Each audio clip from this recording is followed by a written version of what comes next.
이번 영상은 문법 제1강 품사란 무엇인가, 그리고 문장의 성립 요건은 무엇인가, 이 부분에 대해서 정확히 짚고 넘어가 보도록 하겠습니다. 자, 품사란 무엇일까요? 품사라는 말을 안 들어보진 않았을 거예요. 굉장히 많이 듣는 말입니다. 근데 우리가 막상 품사가 뭐냐고 질문을 던지면 제대로 대답을 하지 못하는 경우가 많아요. 그러면서 품사라는 말을 써서 공부를 합니다. 굉장히 위험한 방식이죠. 자, 여러분들 품사란 무엇일까요? 이렇게 여쭤보면 대부분 시험에도 안 나오는 거 꼭 공부해야 됩니까? 예, 공부하셔야 돼요. 품사가 무엇입니까? 라고 시험 문제에 나오진 않지만 품사가 무엇인지 정확하게 이해를 하지 못하면 그 다음에 공부하는 것들이 다 꼬이게 돼 있어요. 자, 품사란 무엇일까요? 또 이렇게 이제 질문을 드렸을 때 명사, 형용사, 부사 이런 게 품사 아닌가요? 이렇게 대답을 하실 수도 있으세요. 자, 오리엔테이션에서도 말씀드렸지만 공부를 하는 사람이 어떤 단어의 정의에 대해서 열거식으로 대답을 하는 것은 그다지 공부가 제대로 되고 있지 않다는 증거이기도 합니다. 여러분들 이번 기회에 품사라는 단어의 정확한 정의를 이해해 보시고 이것을 알았을 때와 몰랐을 때 차이가 얼마나 큰지 앞으로 한번 직접 보시기 바랍니다. 품사는 문장에서 수행하는 역할에 따라 단어를 분류한 것이다. 이렇게 정의가 됩니다. 그런데 여러분들 이 밑에 품사의 정의가 쓰여져 있는데 저것을 그냥 보고 외우려고 하지 마시고 한번 찬찬히 생각하면서 살펴보실 필요가 있습니다. 여러분들 단어라는 것은 어차피 문장을 만들기 위해서 존재하는 거예요. 이럴 때 그 문장 안에서 어떤 단어들이 각자의 역할을 할 겁니다. 그 역할에 따라서 너는 명사, 너는 형용사 이렇게 분류를 해 놓은 거예요. 자, 그럼 다시 한번 정리를 해 보겠습니다. 품사란 문장에서 어떤 단어들이 하는 역할에 따라서 그 단어들을 분류해 놓은 것을 우리는 품사라고 얘기를 합니다. 자, 그러니까 우리는요, 품사를 공부할 땐 각 품사의 역할이 무엇인지에 집중하셔야 돼요. 우리가 흔히 문법은요, 공부를 해봐도 별로 쓸 일이 없어요. 도움이 안 되는 것 같아요. 이런 말을 굉장히 많이 합니다. 절대 그렇지 않아요. 문법이 쓸모없는 것이 아니고 문법을 제대로 공부하지 않았기 때문에 쓸 수가 없는 거예요. 자, 품사는 문장에서 수행하는 역할에 따라 단어를 분류한 거예요. 그러니까 품사를 공부하실 때는 각 품사의 역할이 뭔지 그 부분에 집중을 하셔야 됩니다. 명사의 역할은 뭘까?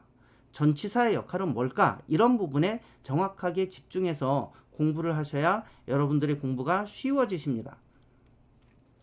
자, 그런데 영어에서는 8개의 품사를 사용하고 있어요.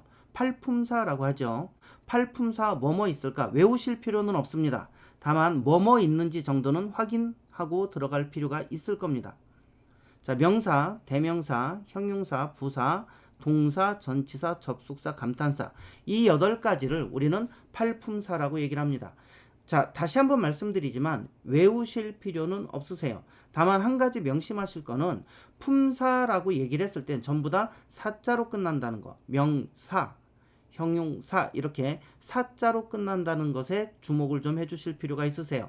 그래서 학교에서 선생님들이 수업하시다가 야, 여기 빈칸에 어떤 품사가 들어가야 되지? 이렇게 질문이 나오면 명사요, 동사요 이렇게 여러분들이 대답이 나오셔야 됩니다.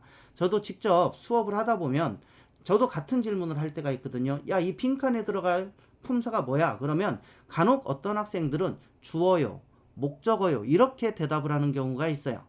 품사와 문장 성분에 대한 구분도 정확히 되지 않은 상태에서 영어를 공부하고 있습니다. 외국어를 공부하고 있습니다. 그러니까 온통 혼란스럽고 뒤죽박죽되는 거죠. 어떤 학문이든 어떤 과목이든 용어의 정의는 굉장히 중요합니다.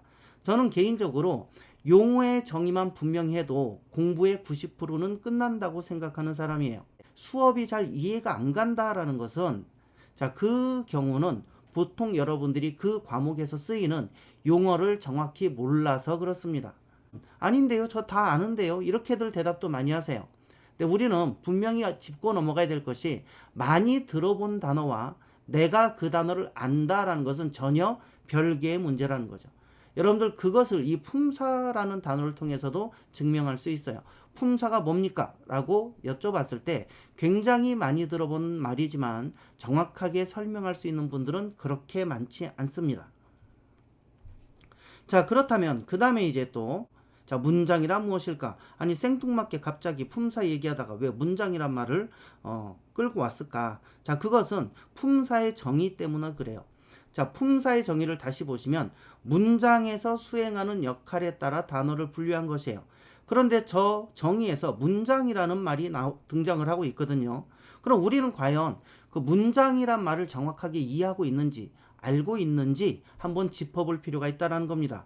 문장이 무엇인지 정확히 짚어놔야 여러분들께서 나중에 다음 중 어색한 문장은, 다음 중 올바르게 쓰인 문장은 이런 문제를 쉽게 접근하실 수가 있어요. 자, 영어에서의 문장의 정의를 한번 살펴보겠습니다. 자, 영어에서의 문장의 정의는 주어와 동사를 반드시 갖추고 있는 것, 이것을 문장이라고 얘기를 합니다. 주어와 동사가 반드시 있어야 돼요. 주어가 없어도 안 되고 동사가 없어도 안 됩니다. 두 개가 반드시 있어야 되는데 조건이 하나 붙어요. 이 부분도 굉장히 중요한 부분입니다. 주어 한 개, 동사 한 개, 이렇게 하나씩만 갖춰야 문장이 정확하게 성립합니다. 자, 그럼 여러분들 영어에서의 문장의 정의 다시 한번 정리해 볼게요. 자, 문장이란 주어와 동사를 반드시 가진 것, 그리고 오직 하나씩만 가진 것, 이것을 우리는 문장이라고 정의를 합니다. 자, 그렇게 보면 너무 당연한 얘기 아닌가요? 이렇게 말씀하실 수 있는데 과연 그런지 이제 몇 가지 언어를 가지고 살펴보도록 하겠습니다. 그녀는 예쁘다. 한국말이네요. 문장이 성립합니다. 그런데 자세히 보시면 그녀는 주어예요. 예쁘다라는 말은 자, 형용사입니다. 여러분들 저 부분에 주목하실 필요가 있으세요. 예쁘다라는 말을 사전에서 한번 찾아보세요. 네이버 사전을 여시고 예쁘다라는 말을 넣어서 검색을 해보세요. 분명히 형용사라고 나옵니다. 그 얘기는 뭐냐? 우리말은 주어와 형용사만으로도 문장이 성립된다는 얘기입니다. 영어는 주어와 동사가 반드시 있어야 되는데 우리말은 그렇지 않다는 걸 알 수 있어요. 주어와 형용사만 가지고도 문장이 성립하는구나. 자, 그 다음. 자, 이것은 중국어 문장입니다. 타, 헌, 피아오리앙 이렇게 읽어요. 자, 저는 성조 공부를 제대로 안 했으니까 혹시 성조가 틀려도 좀 이해를 해 주시고요. 그녀는 매우 예쁘다 이런 뜻이에요. 자, 그런데 저 뒤에 있는 두 글자 피아오리앙이란 단어를 보시면 자, 예쁘다라는 형용사예요. 중국어 사전을 찾아보시면 예쁘다라고 나와 있고 형용사라고 나와 있습니다. 그러니까 중국어도 주어와 형용사만 가지고 문장이 성립합니다. 제가 외국에서 학생들을 대상으로 영어를 한 10년 정도 가르치다 보니까 태국에도 잠시 있을 수 있었어요. 그런데 태국어도 보면은 이런 식으로 전개가 됩니다. The why 그녀는 예쁘다라는 뜻이에요. 그녀는 예쁘다. 자, 이렇게 해도 문장이 성립됩니다. 스와이라는 단어를 태국어 사전을 통해 찾아보면 예쁘다라고 나오고요. 형용사라고 나옵니다. 자, 여러분들 한국어, 중국어, 그 다음에 태국어는 자, 예쁘다라는 말로 나와요. 예쁘다. 그리고 형용사 이렇게 나옵니다. 저 세 가지 언어는 주어와 형용사만으로 문장이 성립합니다. 그런데 영어는 어떨까요? 일단 그녀는 she겠죠. 예쁘다라는 말을 가진 단어는 pretty 이 정도가 될 겁니다. 그래서 그대로 써봤어요. she, pretty. she, 그녀는 pretty, 예쁘다라는 말이죠. 예쁜이라는 단어예요. 그죠? 근데 이것은 문장이 성립되질 않아요. 여러분들이 의심스러우시면 pretty라는 단어를 사전에서 찾아보세요. pretty 무슨 뜻으로 나와 있느냐? 예쁘다라고 나오지 않습니다. 예쁜 이렇게 나와요. 그리고 품사는 형용사입니다. 그러니까 말이 안 되는 거죠. 그녀는 예쁜. 문장이 애초부터 성립하지 않아요. 그 다음에 영어의 문장 성립 요건에 대입을 해봐도 이 문장은 성립하지 않습니다. 왜? she라는 주어는 있지만 pretty 형용사밖에 없어요. 그 다음에 그래서 동사가 없기 때문에 영어에서는 she pretty 이렇게 문장이 성립하지 않습니다. 문장이 올바르게 성립하는 것은 어떤 것일까요? 1번 한번 보도록 하시겠습니다. 주어와 동사가 있고 각각 하나씩 있습니다. 문장이 올바르게 성립하고 있죠. 2번 한번 보시겠습니다. 주어가 있는데 동사가 2개예요. 동사가 하나여야만 하는데 동사가 2개입니다. 문장이 올바르게 성립하지 않습니다. 그런데 굳이 동사를 꼭 2개를 써야 할 필요가 있는 상황이라면 이 동사 사이에 여러분께서 알맞은 접속사를 넣어주시면 문장이 성립해요. 자, 그 다음에 3번 보시겠습니다. 주어가 2개고 동사가 하나죠. 역시 문장이 틀렸어요. 올바르게 성립하지 않습니다. 자, 하지만 똑같이 굳이 이렇게 써야 된다면 요 사이에 접속사를 넣어주시면 문장을 올바르게 쓰실 수가 있습니다.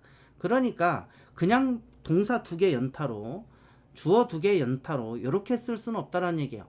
굳이 이렇게 쓰고 싶다면 접속사를 넣어주시면 됩니다. 4번 한번 보실게요. 4번 문장을 잘 보시면 마침표가 하나죠. 마침표가 하나라는 얘기는 처음부터 여기까지 마침표까지 한 문장이란 얘기입니다. 그 얘기는 주어가 하나, 동사가 하나 있어야 된다라는 얘기예요. 그런데 얘는 앞에 주어 동사 이렇게 나와 있고요. 뒤에도 주어 동사 이렇게 나와 있네요. 문장이 성립하지 않습니다. 틀린 거죠. 그죠? 자, 근데 굳이 또 이렇게 써야 되는 상황이라면 역시 이 사이에 뭘 집어넣어 주시면 되냐면 접속사를 집어넣어 주시면 됩니다. 한국어 문장과 영어 문장의 가장 큰 차이를 하나 살펴보도록 하시겠습니다. 다른 차이는 그렇게 신경 안 쓰셔도 괜찮아요. 충분히 극복할 수 있는 차이입니다. 그런데 이것만큼은 정확하게 알아두셔야 돼요. 여러분들 한국어는 끝까지 들어봐야 안다라는 말을 많이 들어보셨을 거예요. 왜 그러냐? 한국어는 동사가 제일 뒤에 나와요. 그 얘기는 뭐냐면 가장 중요한 말이 가장 뒤에 나온다는 얘기입니다. 그럼 동사가 왜 중요하냐? 여러분들 동사라는 건요, 문장을 만드는 설계도예요. 설계도에 따라서 문장이 만들어지는 거예요. 집을 지을 때 설계도를 먼저 만드시나요? 집을 먼저 지으시나요? 당연히 설계도가 먼저 나와야 돼요. 그런데 한국어는 특이하게도 이 설계도가 문장의 제일 뒤에 나와요. 저는 영어를 공부하면서 이 부분이 상당히 이상했어요. 왜 영어는 동사가 주어 다음에 나오지? 한국어는 맨 뒤에 나오는데 굉장히 낯설고 이상하죠. 자, 그런데 제가 영어나 중국어나 태국어도 잠깐 공부를 해봤더니 한국어와 다르게 얘네들은 전부 다 주어 다음에 동사가 나오는 거예요. 그렇게 따지면 다수결의 원칙에 의해서 한국어가 이상한 것이 돼요. 그런데 사실은 우리는 한국 사람이라 한국어를 너무 자연스럽게 쓰고 있지만 사실은 굉장히 이상한 언어예요. 설계도를 맨 뒤에 놓고 집을 짓는 그런 언어입니다. 설계도, 즉 동사가 먼저 나와야 그 뒤에 무엇이 출현할지가 결정되는 건데 한국어는 그렇게 쓰지 않고 있다는 얘기죠. 그래서 저는 한국어를 쓰는 사람들은 굉장히 머리가 좋은 사람들이다 라고 생각을 해요. 천재들이다. 왜? 설계도도 안 나왔는데 집을 완벽하게 짓거든요. 굉장한 재주죠. 그죠? 자, 그래서 여러분들이 영어의 어순이 주어 다음에 동사가 튀어나오는 것이 굉장히 어색할 수 있겠지만 이 동사, 즉 설계도를 잘 활용하면 뒤에 무엇이 올지 이미 다 예측이 가능해져요. 그래서 동사를 관찰하는 습관을 들이시면 영어 문장을 만들거나 영어 문장을 해석하는 것이 굉장히 쉬워집니다. 문장의 성립 여부를 판단하시오. pretty girl, 동사가 없죠. 일단 pretty girl을 주어라고 우긴다 하더라도 동사가 없습니다. 문장이 성립되지 않습니다. she pretty, 역시 동사가 없습니다. pretty는 예쁜이라는 형용사라 그랬죠. 즉 이 부분은 동사가 없기 때문에 문장이 성립되지 않습니다. 자, 그런데 그 다음 보시면은 she, 주어가 있습니다. is, 비동사죠. 비동사입니다. 주어 다음에 동사가 나왔어요. 아, 이제서야 문장으로서 완벽하게 성립이 되는 겁니다. 그래서 여러분들 영어를 오래 공부하신 분들조차도 문장을 만들거나 말을 해야 될 때 비동사를 넣어야 될지 넣지 말아야 될지 이걸 굉장히 혼동하시는 분들이 많으세요. 그래서 학생들한테 영작 숙제를 한번 내줘보면 굉장히 힘들어합니다. 왜? 동사를 결정하지 않고 있으니까 비동사를 넣어야 될지 빼야 될지 늘 이것 때문에 혼동스러워하는 사람들이 많거든요. 이것은 성인이 돼서도 똑같이 나타나는 문제입니다. 추후에 동사편을 배우실 때 비동사의 존재 이유에 대해서 알려드릴 거예요. 그 부분을 들어보시면 여러분들이 더 이상 비동사를 넣을지 뺄지 이 부분에 대해서 고민하시는 것이 사라지시게 될 겁니다. She has a doll. 자, 주어 she가 있고요. has라는 동사가 있습니다. 주어 동사를 갖췄으니 정확하게 문장이 성립되지요. She has a doll. 자, 이 부분은 문제가 있죠. is는 동사예요. 비동사. has도 동사입니다. 뭐 일반 동사가 됐든 뭐가 됐든 어쨌든 동사예요. 즉 동사가 두 개인 꼴이 돼버렸습니다. 동사가 하나여야만 하는데 동사가 두 개 나왔죠. 역시 문장이 올바르게 성립하지 않는다라는 얘기입니다. She, he has a doll. 이 부분도 어디가 문제인지 혹시 아시겠어요? She 주어고요. he 주어입니다. 주어가 두 개죠. 주어가 하나씩만 나와야 되는데 동사도 하나씩 이렇게 나와야 되는데 주어가 두 개입니다. 역시 올바르게 성립하지 않는 틀린 문장입니다.